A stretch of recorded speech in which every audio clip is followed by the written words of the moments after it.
Good to see everyone this evening, and hope you're enjoying our study on Revelation. I know we're getting into a lot more difficult, seems harder to understand, and we just got to take our time and got to try to use the things we know and understand there's some things we're probably not going to understand or not know, and I think and I believe that's all right. We need to, then Revelation 10 or 11 tonight. We talked about 10 last night. As we move into 11, we're getting ready to sound the seventh trumpet. So we said there was 7 seals, 7 trumpets, 7 bowls. Y'all have got that now, right? We've all got that. 7 seals, 7 trumpets, 7 bowls. The 7th seal opens the 7 trumpets. The 7th trumpet opens the 7 bowls. The seals are the annunciation. The trumpets are the warning. And the bowls will be the judgment, will be actually what happens. So that's how Revelation's laid out. In between those, we have interludes. We're in the interlude between the 6th and the 7th trumpet right now. But at the end of chapter 11, we're going to sound the 7th trumpet, and that's going to open the 7 bowls. So that's where we're at. This is a part of Revelation. We got into 11, and I said last week, this is a part of Revelation where really people start to get really bogged down here. This is where they quit. This is where they say, oh, I don't understand this. I give up. This is about where that generally happens, about chapter 10, if you ever read the book of Revelation. So we're to that. So we have to remember what we know, right? We know the dragon is the devil, right? We know the first beast is the Roman emperor. We know the second beast is the cult of emperor worship. Comes up with the first beast, goes down with the first beast. We're fixing to get into that. We know these things. Our numbers we know. We know 7 is complete or whole, perfect. Just complete is really the best way to look at 7. 12s, multiples of 12s, 10s, multiple of 10s are completeness, wholeness. If we look at other numbers, 3.5, times and a half, 42 months, 1,260 days. Imperfection, not a complete amount of time. A third, not a complete amount of time. A 6th, not a complete amount of time. So when we start looking at those numbers, we're looking at incomplete, not as long, not going to last. Where we saw a third of the stars, third of this, third of that, means not complete devastation, not everything. So we're moving on now and starting to move to this part of these witnesses in chapter 11. And as we begin to move into these witnesses that are here, we need to kind of understand, okay, who are they? What are we talking about here? Why are there 2 witnesses? Is that important? So let's read a little bit here of chapter 11. It says, there was given to me a measuring rod like a staff. Someone said, get up and measure the temple of God and the altar and those who worship in it.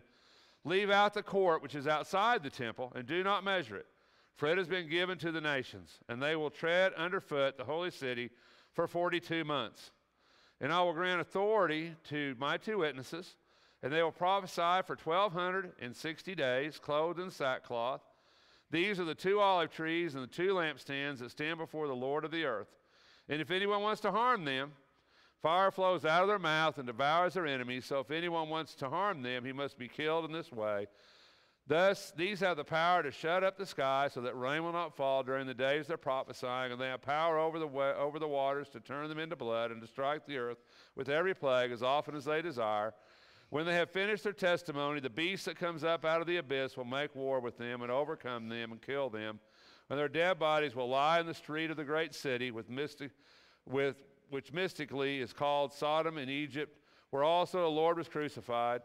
Those from the peoples and tribes and tongues and nations will look at their dead bodies for 3.5 days, will not permit their dead bodies to be laid in a tomb, and those who dwell on the earth rejoice over them and celebrate, and they will sing gifts to one another, because these 2 prophets tormented those who dwell on the earth. But after the 3.5 days, the breath of life from God came into them. They stood on their feet, and great fear fell upon those who were watching them. And they heard a loud voice from heaven saying to them, come up here, And they went up into heaven in the cloud, and their enemies watched them. And in that hour there was a great earthquake, and a tenth of the city fell. 7,000 people were killed in the earthquake, and the rest were terrified and gave glory to the God of heaven. The second woe was past. Behold, the third woe is coming quickly. So, who are the witnesses? What's the significance? If you noticed in that reading, we had a lot of imperfect periods of time, 3.5, weird numbers, imperfection. So one thing we can draw a conclusion right away is that whatever's happening here is not going to last. This is a short period of time. This is a short period of tribulation. Interestingly enough, in Revelation, every time we talk about 3.5 times and a half, 1,260 days or 42 months, it's persecution against the people of God, every single time. So what he's saying in the book of Revelation to those Christians who are being persecuted, he's saying, listen, you're going to have trials, you're going to have persecution, bad things are going to come, but guess what? It's not going to last. This isn't the end. It's not going to last. It's not going to be a long period of time. It's imperfect time, so it's not going to last. So we have to say, okay, who are the two witnesses? Why are they here? Well, number one, we have to look at this idea of measuring the temple. The rod to measure the temple. In those days, it was measured with a rod. You hear that in the Bible, a measuring rod. They didn't have a tape measure like we have now. Things in the Bible were measured with a rod of length, and that's how they would build things. They would have a rod of a certain length, and that would be your standard for what you would build or whatever you would do.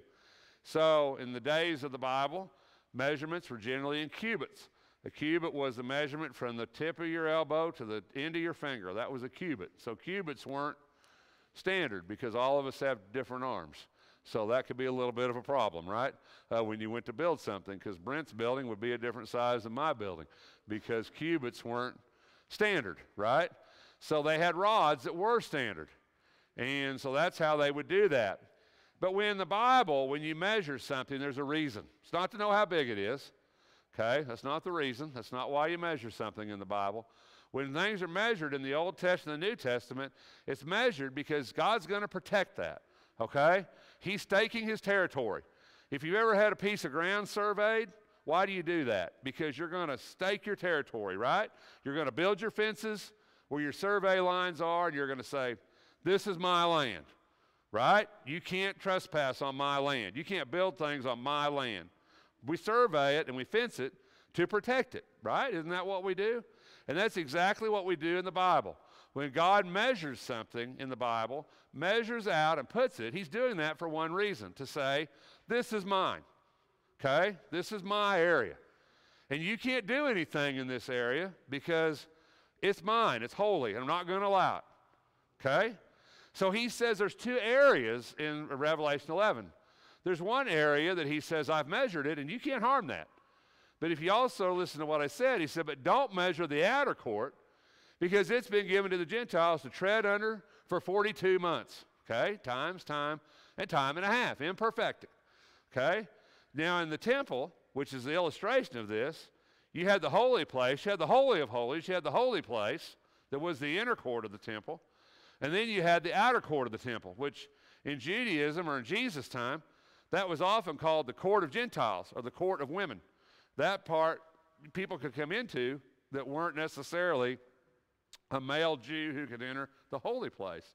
So that part was there. So in this illustration, he's saying, listen, the inner court, which is the church, I'm going to protect that. You're not going to be able to harm that. But the outer court, you are going to be able to harm. And that's going to happen for 42 months. So number one, you need to measure it because I'm going to protect it, is what God's saying. In other words, the church is going to have persecution on earth. The church is going to have problems. But listen, I'm going to sustain it. In other words, it's not going to disappear because I'm going to protect it. Even though you see this persecution, I'm still going to protect it, and it's still going to be there. In 1 Corinthians 3, it says, don't you know that you yourselves are God's temple and that God's Spirit dwells in your midst? So what's the temple in the Bible? It's the church, right? We're not talking about the temple in Jerusalem. We're not talking about a new temple that's going to be built in Jerusalem. We're talking about the church. That's the temple. God says measure it, protect it. It's mine. It's holy. What about what's outside of it? He says that is going to be trampled underfoot by the Gentiles for a time, okay? In other words, I'm not going to protect that. That's going to be trampled underfoot. The court without is this is what the world they live in, okay? So the church itself is going to be maintained. It's not going to be harmed. But he is making the statement, but listen, the people that are there on the earth, there's going to be tribulation. 42 months for a period of time, you're going to be trampled underfoot. And that's true. By the Romans, they're going to be trampled underfoot. But the church will endure because I'm going to protect it, okay? I'm going to protect it. So it's kind of an assurance. The holy city here is our spiritual Jerusalem. You know, it's interesting. He uses those terminologies, but said where the Lord was crucified. It's our spiritual Jerusalem. 12 months, 3.5 years, we see that repeatedly in here. And that's a time that's not complete. A time that basically saying it's not going to last forever. And that's an assurance for those Christians. Yeah, you're getting persecuted. Yeah, things are bad. Yeah, things are happening. Yeah, you're under tribulation, but guess what? It's not going to last forever. You know, isn't that kind of reassuring? It is to me. You know, when you have a sickness or something, isn't it nice when you go to the doctor and they say, well, you're going to feel bad for a few days, but then you're going to be all right. What would you happen when you go to the doctor and he says, you know what, you're not going to get better? That's terrible, right? That's terrible news to hear. You're not going to get any better. It's good. You're good as you're going to get, right? But that's not what God's saying. He says it's going to get better. There's hope. There's a light at the end of the tunnel, and you're going to get better. You're going to do better than you were. 2 witnesses. In the Bible, that's important. In the old law, it said that everything had to be established by the mouth of 2 witnesses. You couldn't persecute someone or do anything on the mouth of 1 witness. It had to be 2. So there's a reasoning, an Old Testament reasoning behind what he said. And what are these witnesses going to do? They're going to proclaim the gospel. They're a representation of the church. In your own law, it is written that the testimony of 2 witnesses is true. It represents all the early witnesses of Christ, those in the church that are witnessing Christ, that are doing what it says, and it says, you know what, I'm going to protect them, but then it says, you know what, they're going to be killed, but I'm going to resurrect them. In other words, he's saying, you're going to be persecuted as a witness of the church, but guess what? In the end, it's going to work out. I'm going to take care of you. That's going to all work out. This city has the qualities of Sodom, Egypt, Jerusalem, but it's none of those cities. Once again, what does it say? What does it mean? You know, we have to ask that question. What does it say? What does it mean? And so we begin to see that he's talking about a place. He's talking about the church. He's talking about Rome, the city that's Sodom, Egypt, Jerusalem, where the Lord was crucified. What are we talking about? Talking about Rome here. We're talking about where they're being persecuted. Things are going to happen, but it's not going to last forever. The church is going to endure. That's the message of Revelation 11. The church is going to endure. The persecution's not going to last forever. It's a reassurance before we start pulling out the bulls, okay? God's saying by John, he said, I'm going to reassure you. I'm going to reassure you that this is going to be okay. Because now we're going to start pouring out these bowls, and you're going to see all these terrible things.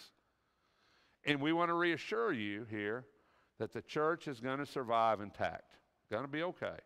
All right? That's what he's saying. Just remember that. It's going to be okay. It's all going to be okay. That's what I'm telling you. The third woe is coming. So woes in the Bible, warning, woes. We see that in Daniel 7, Psalms 2. The woes that are coming. If we look at the end of Revelation 11, it says the 7th angel sounded. So now we're to the 7th trumpet, okay? We've had our interlude in 10 and the first part of 11.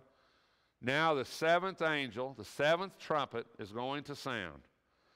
And the kingdom of the world has become the kingdom of our Lord and of his Christ, and he will reign forever and ever. And the 24 elders who sat on the thrones before God fell on their faces and worshiped God, saying, we give you thanks, O Lord God, the Almighty, who are and who were, because you have taken your great power and have begun to reign. And the nations were enraged, and your wrath came, and the time came for the dead to be judged, and the time to reward your bondservants, the prophets and the saints, and those who fear your name, the small and the great, to destroy those who destroy the earth. And the temple of God, which is in heaven, was opened, and the ark of the covenant appeared in his temple. And there were flashes of lightning and sounds and peals of thunder and earthquake and a great hailstorm. So we see in 4:1, this began with the throne. As we end this section, we end with the throne. And what's the significance of that? It's a reassurance to them that God's in his throne room, that God's setting where he sits.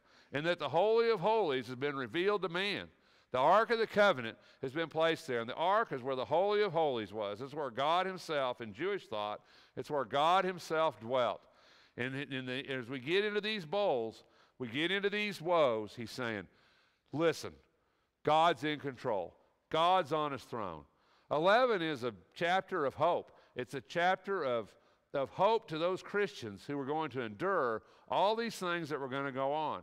He says it's going to be bad, but it's not going to last. And never forget that in all this, God's in control and God's on his throne, and the Holy of Holies has been opened to us. And that no longer are we separated from the presence of God. But this has been opened up for you and me. The veil has been torn that separates mankind from the throne of God. And isn't that what happened when Jesus was on the cross? The veil of the temple was torn in two. And no longer was there a separation between God and man because Jesus Christ removed that out of the way.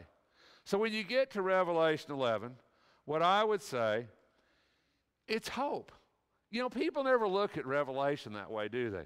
They always look at it as terror and scary and all these things, and they think, this is just so frightening and it's so terrifying. No.